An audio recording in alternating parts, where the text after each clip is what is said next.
I know I came up with the name of POSTMORTEM. I wanted to do a Talking Dead show. Or Talking Bad. No, those shows that Chris Hardwick used to do after, the shows on AMC. Walking Dead or Breaking Bad.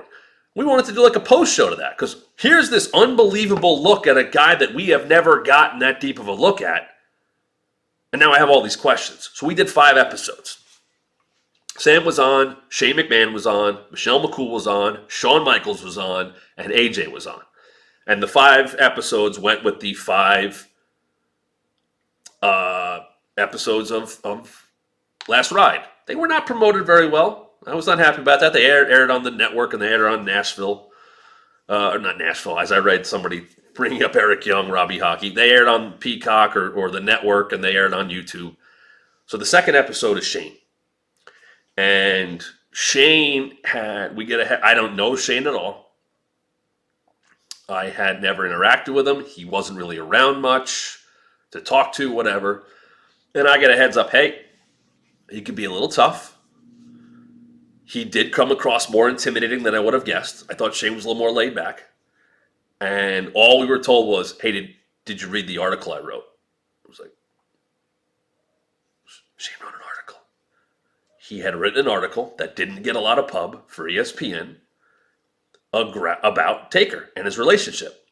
And it was an interesting article because he talked about how Taker came to see Vince or something for the first time and Shane was there and they hit it off and their relationship grew from there. So we were talking to Shane about his interactions with Taker and they had that match at Extreme Rules when it was Shane and Drew against Taker and Roman. It was in Philly. And this was like a comeback because Taker had that terrible match at Mania and was let down by it and bummed about it. So they had that match. So we talked to Shane about that. And Shane was cool. He told some good stories. And at the end, without us having a clue, because did we give him the questions? Some people, you could just do whatever. I think his people or whatever, ask for the questions. Shane puts out, I think this makes the cut. Go back. It's up on YouTube right now. You type in Shane McMahon POSTMORTEM. You can go watch this. It's half hour. He just goes into business for himself when he challenges Taker to another Hell in a Cell match. He's like, we should do it again. There's no way they're doing another Shane Taker Hell in a Cell match. Shane went off the cell. What else are we doing from here? And I was going and it was taped. We taped it. Because that's how we were doing things in the pandemic and cut them up together and you can add B-roll and all that stuff later. And he said it and I was like, And I believe if you go back and watch, it makes the show. You do not do that in Vince McMahon's WWE. If you're not going to come through with a match, you don't tease it. It is why the Austin Heyman thing with the Texas Death Match with Brock, why Vince was so pissed about that. And that's before my time, but I think that story's been out there. Heyman's jabbing Steve, they're doing the Broken Skull or Steve Austin podcast, whatever, they said that show on the network. Before Broken Skull, it was the one where he was just in a studio. And he's, what if he came back, what would you? And they basically book Brock Austin in a Texas death match. And it wasn't going to happen. And Vince was pissed. And that's what came as I'm sitting there doing this interview with Shane McMahon. Once again, I'm 6 months into my run. I am nobody. And he just challenges Taker to Hell in a Cell. By the way, Taker's retired. It's over. We're past the Boneyard match. Because the whole thing was the Last Ride, there's the very vague ending. You never say never. All right, fine. I get it. It's Taker. And what happened? He showed up at Mania this year, and that's great. And he did the stuff with LA Knight and Bray. That was great. So I got the vague part of it. But Shane challenges him to him. He's done. It's over. Shane, I was like, what? So yes. And nothing ever came of it. Because I don't think Vince or KD or anybody paid attention to that stuff. Because it was digital. It wasn't promoted. So it's just, all right, it went out there. But yeah, Shane went into business for himself and challenged Taker to Hell in a Cell too. I think it made some headlines. if I remember correctly, but not on the plats. Obviously, it never happened. It was Shane. Take advantage of his time. Postmortem was fun, though. Go back and watch. I mean, you go watch Last Ride. Michelle was great. Sean's great in that because we talk all about that mess of a Saudi match, that tag match where Hunter gets hurt and Kane loses his mask and just, Sean came out of retirement. We talk all about. Sean was really good. Sean talked about the idea of chasing the dragon a little bit more. And, that's a Taker was, every time you watch, he'd be going back and watching those Mania matches. I wish I could do more. Wish I could do more. And Sean was good, and AJ was really good. AJ, I didn't realize how much AJ and Taker had connected prior to the Last Ride, but prior to the Boneyard match. And they did. And AJ brought up Michelle, and he went a little inside with Taker. I think he said Mark. And AJ and Taker really did bond, which I thought was pretty cool. Considering AJ's WWE run still feels like a fever dream to me. Because I had followed his entire career. It's like, it's just not going to happen. It's just, he's going to do everything else. It's just not going to happen. And his WrestleMania resume is friggin' insane. Shane, Randy, LA Knight, Taker, Jericho, Shinsuke for the title. I'm sure I'm missing a couple in there that are big ones. But for AJ to take that long to get to WWE and then have that and be in Taker's last match. AJ Styles has Undertaker's last match. That's crazy. Good. I mean, I'm happy that AJ has that. I'm interested to see, by the way, where the story's going with him and, talking to all this last week. By the way, do you notice that Nick Aldis only sits now? It's because he's too tall to be a GM. And he towers over the talent. And he's not a wrestler, at least in WWE. Camera tricks, baby. I think they saw him standing next to Carmelo a few too many times. I don't think that helped Summer Rae either. She was too tall. A little bit more on what we dealt with in COVID. Money in the Bank on the roof of the old headquarters, I believe was shot 2 weeks before it aired. I love that match. It's so ridiculous, and it's so, I don't know, off the wall, and I know it was led into the cinematic stuff, but just to battle through the headquarters and all the little cameos and stuff that happened to get to the top, and then there's a couple attempted murders by Baron Corbin with Aleister Black and Rey Mysterio. I thought it was fun.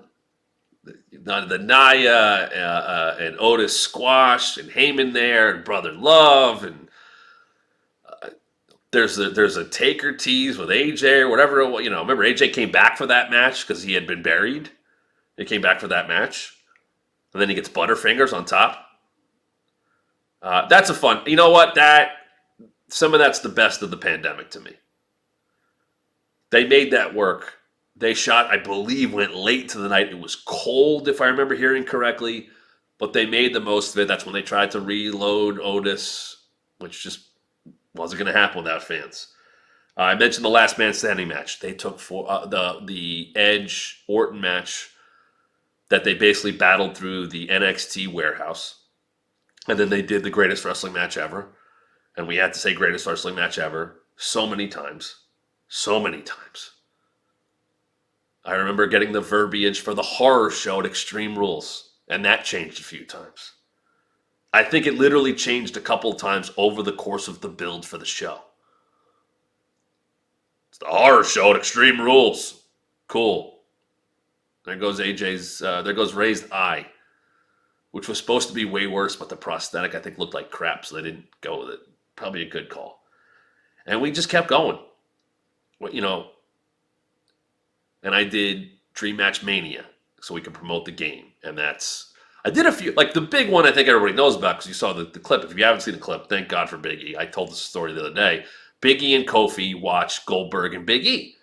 And it came from big, meaty men slapping meat. And he talked about Goldberg. And you take your 5-star matches and blah, blah, blah, blah. I want to, and that's been said to death, let's be honest. But we're watching the match. And I know the finish because they taped, they recorded the gameplay. So it wouldn't go 9,000, minutes. So they're talking and, they're giving me stuff. And like Big E's in the middle of a line or Kofi, and he gets whooped. I mean, it's minutes long. And he goes off. And I think it still exists on YouTube. And he just blames me for... I'm not going to do it justice. It's way better going to watch it. But he just destroys me. And I sit there and I take it. But I know it's good stuff. I know it's good stuff. And we did a couple of other ones. Beth and Charlotte maybe did one. I think the Usos did one with me. But that, once again, let's figure some stuff out to do. Let's just see. They gave me control of the bump account, and I was doing like these really terrible top 10 lists where I would hold up an iPad and, show the graphic of the match I pulled off of Google.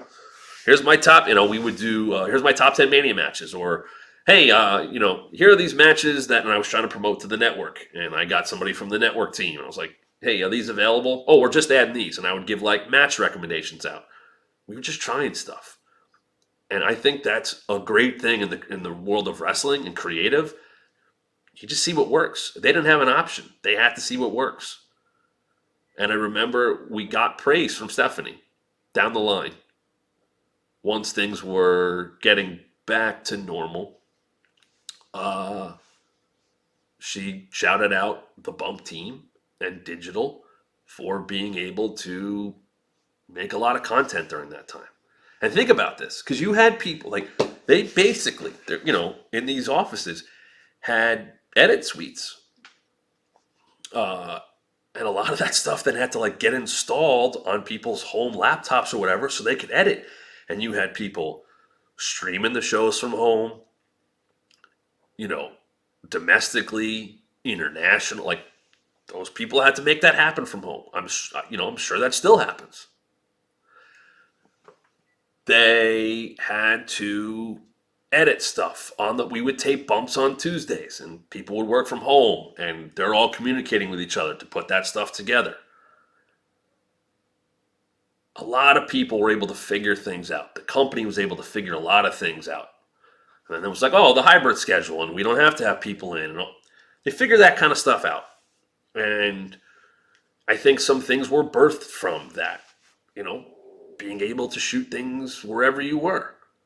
All right, that's become the norm. Whether it's a WWE talk show or sports shows, you'll see it. All right, they're in their home studio. Busted Open did that. We got to shoot from here. I did, I had done radio on Sirius and had always done it from wherever I was, an office or a house or whatever. And that just became part of it. And it was, all right, we're going to use video now.